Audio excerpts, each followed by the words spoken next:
هذه الشيلة تعبر ما فيها كما هي للصديق الغالي عبد السلام مسعد العويري. الصاحب اللي مسكنه وسط النخاع، الصاحب اللي مسكنه وسط النخاع، نشهد انه محزم في كل ضيق.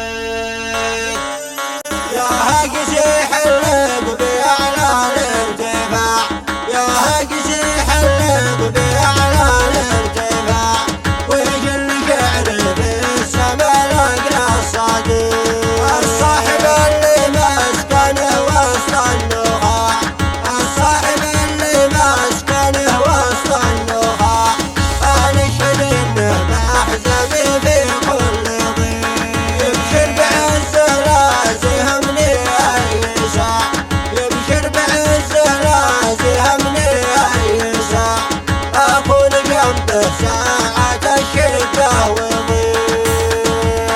انا خويك الاسد ضد الضباع، انا خويك الاسد ضد الضباع، وانت الفزعة جيت له بين الحريق. عبد السلام مسعد رجال غالي، عبد السلام مسعد رجال غالي، من نسل